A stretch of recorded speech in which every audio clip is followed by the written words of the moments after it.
Well, hello folks.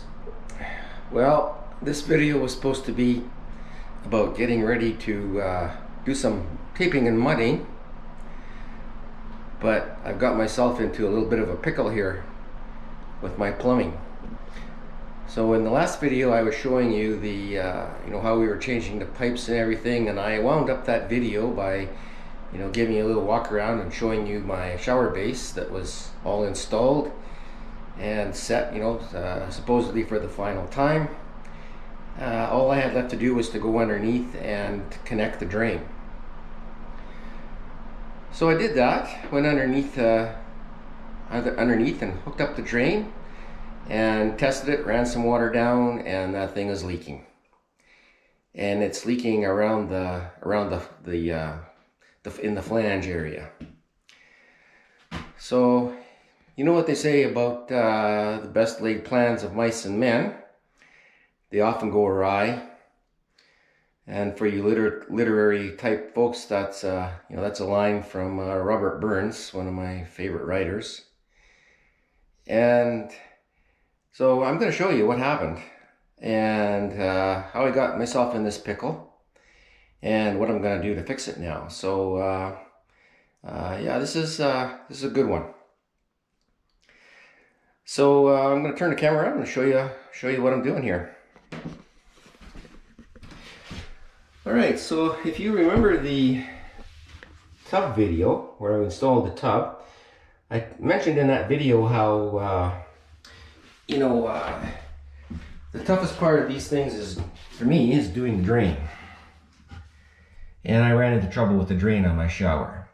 So after I had it all set and everything, and I went underneath to connect it up to the plumbing and underneath the crawl space, came up, tested it. I had it all done and came up and tested it, and the thing is leaking. And because it's so tight underneath there, I thought I would try a different type of a flange. So this is basically what we call a flange here. So this is a different one. And so this gets mounted under the shower. Basically, this thing screws apart, and then it sandwiches in between, the fiberglass, and then you attach your pipe underneath to here. So this is a typical one where this is called a weld-on, and basically the way this works is you run your pipe into here, and it glues into here. So you have a glue joint. The thing about that is, you really have to get everything lined up, and it's tricky. When you're working by yourself, it's tricky to get everything lined up, and that ABS cement doesn't give you very long to work. So I thought I'd try something different. So what I did was I picked up this, it's called a slip-on. Now if you look down inside here, you can see there's my drain pipe underneath. And so that drain pipe would come up through here. And the way this thing works is it has this rubber that goes down in here. Okay, and then that pipe slips up through that rubber. And then you have this ring that screws down. And the theory of it is that it's supposed to compress that rubber and make it tight around the pipe. Well, I put this thing in there. Pipe was up through here, and I started tightening this thing down, and like I say, it leaked. So I came up, and they give you this cheesy little key thing here to turn this. So basically the way this works is you set this in here. It's a little tool, and then you use this. You put a screwdriver in here, and then you use that to turn it. Well, this thing's all made in China, and this is like Chinesium metal. It's just really crappy stuff. And I tried to tighten down that, this rubber in there to get it to not leak. And I tightened and I tightened and I tightened, and what happened is then this thing just stripped. Okay? And then I had no clamping force at all. So that was a complete disaster. After crawling around underneath there and everything else, getting everything all hooked up, now I have to replace this flange because it's stripped out and it's not working. So I'm gonna take this thing out and I'm gonna put this one in. All right, this is gonna go in. I'm gonna have a glue joint. which means I have to unfasten all of my base here, pull my base out in order to put this thing back in. And then I've got to put, this back down over top there and hope that my pipe that is left down there is going to be long enough to come up and, mate with this.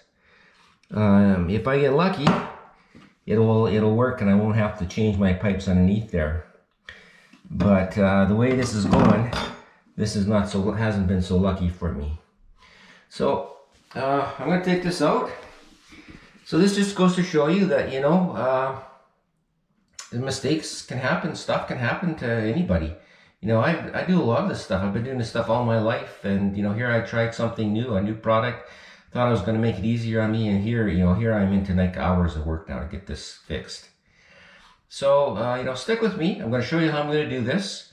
I may even, try and get down in the crawl space. It's really tight down there. I don't know if I can film down there, but I'm going to try to, and just to show you just how tight it is down there. But, if you're doing stuff like this and you run into a problem like this, don't fret. Just, everybody makes mistakes, and, we learn from our mistakes, and I learned I'm not going to use this kind of a compression thing again. That's it for me with those, and we just fix it and we carry on.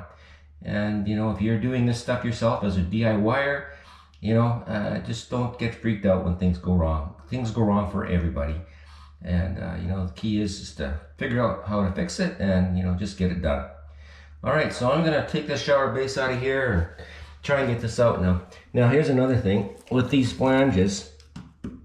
Often, there's a couple ways that you can attach this to keep this from leaking. So it can leak in between here, down on the outside of the flange. So what you can do is you can put some plumber's putty underneath there, which is just like a plasticine kind of a thing, and use that to seal, the flange to the base, or you can use silicone. Now, I like to use the silicone because my experience with the plumber's putty is that these holes are so generous where this thing fits, is that it can allow the plasticine, or the plumber's putty, can allow this thing to shift in there, and then you end up being off center. And so I'm kind of retentive about stuff like that. I like things centered up if I can get them centered up. And so I use silicone, and the silicone sets up, and it kind of basically glues it in there. And then your thing isn't going to shift in there, and it keeps it in the center. So now that's going to make it really interesting to get this apart. It's going to be, I got to try and unstick everything. So anyway, I'm going to get out of here, and I'll let you know how it goes for me. Okay, so here's my pile of shrapnel from that first drain. Something I didn't mention to you before was this little tool that they sent. It sits over the drain like this. I don't know, that's the rubber. It sits like this. And so then you put this tool on here to turn this ring down to compress that rubber. And I lost this thing and it went down the drain. So it went all the way down in the drain. So then I had to figure out how am I going to get it out of the drain, because it's down in the drain here quite a ways. So I pulled out my handy dandy telescopic magnet and went down in the drain and fished that thing out. So yeah, I've been having lots of fun with this. So it didn't actually go too bad to get that out of there. It went better than I thought it was going to go. So now I have the new one installed here. And so you can see this is the underside of it. Here's some of the remnants of my old silicone. So it came up pretty good. So that you can just see how this, this thing sandwiches in between. So on the other side is, the other side of this flange. And that's where the grill will eventually attach. And here you can see this is a slip, so the new pipe, or the pipe's going to go into this. And it looks like I'm going to get lucky here with this pipe. I'll just kind of show you here what the pipe looks like here. I'll get my light hooked up and So the shower drain is a 2-inch. So you can see here where I had to transition from the 2-inch pipe. This is going to slide up into that new flange there, and then I had to put this adapter on and go down to the 1.5 inches because the old plumbing is 1.5 inches. All right, and then down here, way down there, is the that's the P trap down here, and so it's called a P trap because it's shaped like a P. And what that does is it traps water in it, and that prevents sewer gases from coming back through this pipe and coming through and then up into the room. So yeah, P trap. So you can see, maybe there a little bit better. Okay, and you can see how tight this is down there. Now down there, you can see that's, if you remember, I had that stick pulled through the underbelly to mark where, you know, where I was. And so you can see I've cut the underbelly, that, you know, that thick membrane underneath there, and cut the insulation and pulled it. And what you see down there, that's the dirt. So you can see how tight that is down there. So now I'm going to put the base back on here, and then I'm going to have to, it looks like it's going to all work, it's going to line up, but then I'm going to have to reach like way up, you know, way up from the bottom, and then get some glue on here and on the inside of that flange, and then, you know, mate these together. So, you know, I'll be able to push this. You see there's some flexibility to that, and so I'll be able to, you know, push that up, hopefully. If everything goes well, I'm not going to have to cut this pipe. So originally I had this pipe cut here from the old bathtub, so all of this is all new. So yeah, hopefully I'm going to get lucky here, and you know, this doesn't turn out to be too bad. I got about a half an hour into this, and that old flange cost me 10 bucks, so I've lost that. But you know, this is the kind of thing that if you run into a problem like this, you want to fix it, because if you don't, it's going to come back to bite you sometime down the road. You know, this was fairly easy because, you know, there's no tile on here yet, there's no flooring yet. You know, I just unscrewed everything and just pulled it back, and you know, now I'm going to just do the same in reverse to put it back.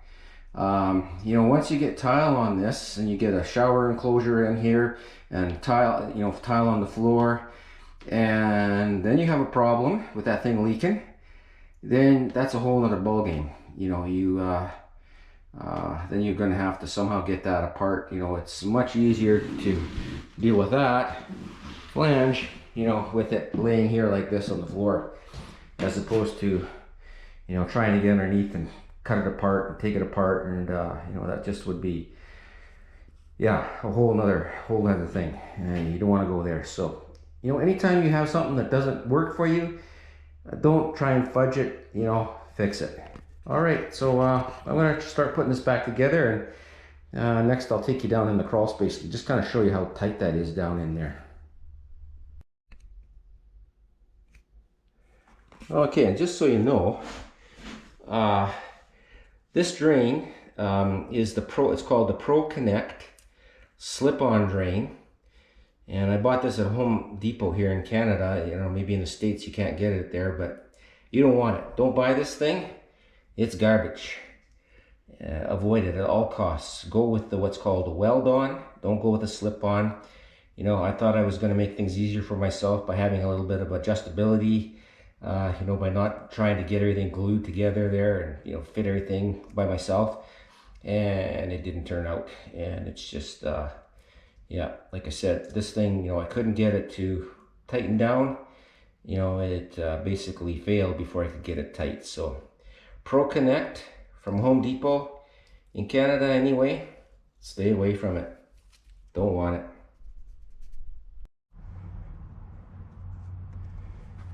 Okay, folks, I've got my boo-boo all fixed up, and this is how I get into the crawl space in this home. This is the back step, and I just made this access point here, and you know, I just have this panel that goes in here and it screws in place, and so when you need to get in, you just take it apart. So okay, I'm going to try and take you all the way back there. It's going to be a shaky camera, but it is what it is. So you can see, like, this is pretty tight here. You know, I got about, well, you know, about a foot, not even a foot, like under that beam there, right, to get through to the next section. And, you know, kind of looking through there, you can kind of see. But I'll take you back over here where this shower drain is. Bear with me. It's going to be a little shaky here. Gotta do the belly crawl. Okay, so now you can see right there, that hole is where I cut. And so you see I got this big 4-inch pipe running through here. That's the main sewer drain.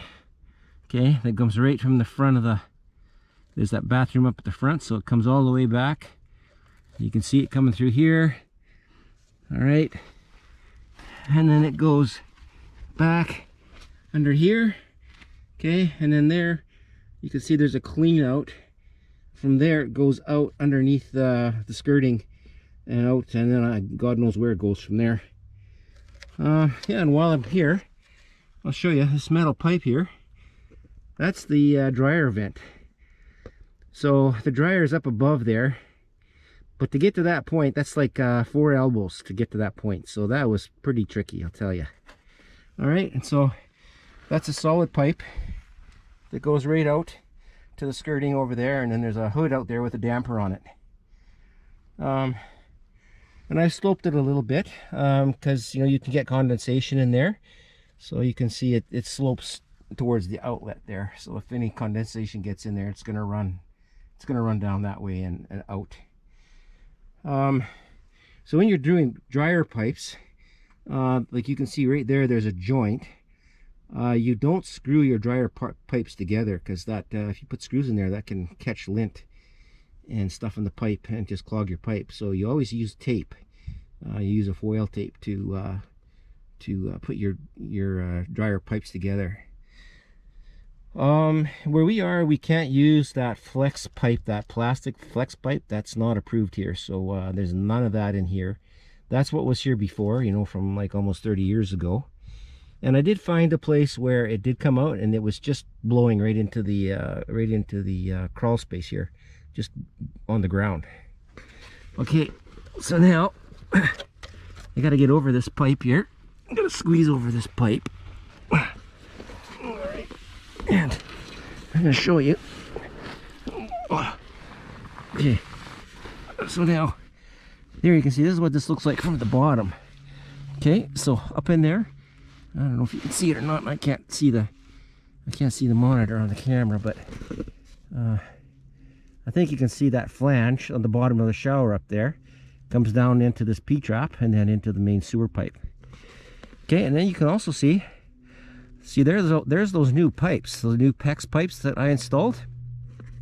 And you know, those run all the way the length of the trailer, and you know, like I showed you in that previous video. And you know how I talked about you know, doing it from the top, how it was much easier than the bottom. So you can just see, I mean, you can see how tight this is here.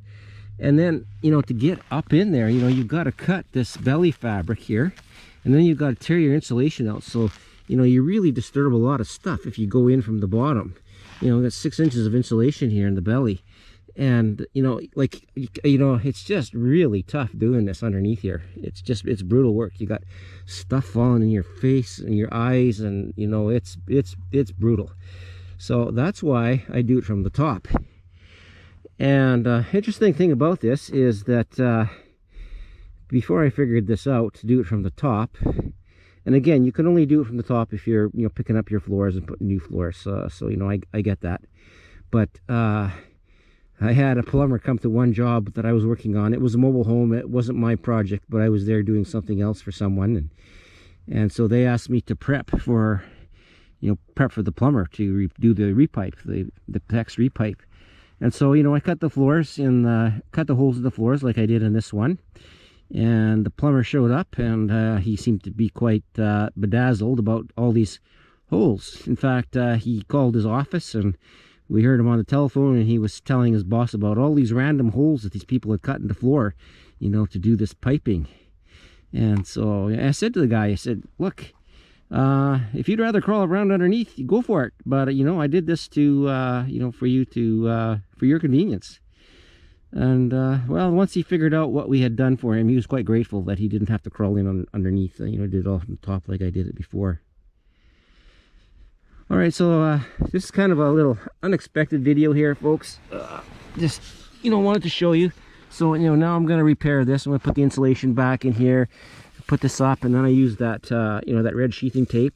It sticks really well to everything, and it really holds up. You know, you don't want to use duct tape for stuff like this. Duct tape eventually always lets go. Okay, bear with me. Got to get back over this pipe.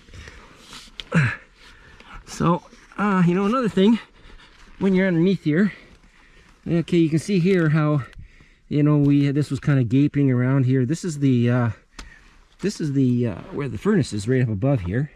So what we have here is the gas line. This is the gas line that goes up and all the way to the front of the home where the gas meter is. And then this is the line set for the air conditioner. So this goes up into the air conditioner, and then it goes out the skirt to the condenser outside.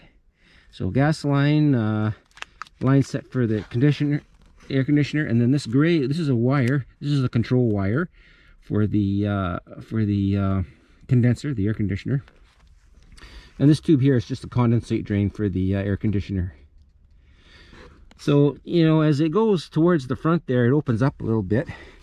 But, you know, like to get, this is how you got to get through here. You got to go, you know, you got to do the belly crawl through here to get down there. So, you know, right where that big pipe is, right exactly where, you know, all those new PEX lines are up on top. Okay, folks, so that's going to wrap this up. This is my last time down in here. I'm done down here finally. I got all my little holes patched. You know, so again, you know, if you go underneath, you know, just any place where this liner is ripped, you know, just use the sheathing tape and just, you know, seal it up again. That keeps your bugs and spiders and, you know, rodents out of there. I mean, rodents can still get in there, they can still chew, but, you know, the key to keeping rodents out of your home in one of these is to make sure your skirting is tight. If the skirting is tight, nothing's going to get in here. It just won't happen. So you keep your skirting in good repair, and you won't have anything getting in here. A mouse can get in a crack or a hole like 1/4 of an inch. That a mouse can get in. A rat can get in a hole about the size of 1/4. So, you know, if you've got holes like that in your skirting, you know, chances are pretty good that you can get varmints in there. All right, folks, that's it for this one. Now we're finally going to get going on the for refinishing the walls and ceilings in there. We're done with all of this kind of hard stuff. I'd say we're kind of over the hump here now, and things are going to get more fun, and we're going to start getting some nice stuff, some paint and you know, cabinets and floor coverings and you know, the millwork. So stay tuned, folks. We got lots of videos coming up on this mobile home renovation project that we're doing here. Thanks for watching. Bye bye.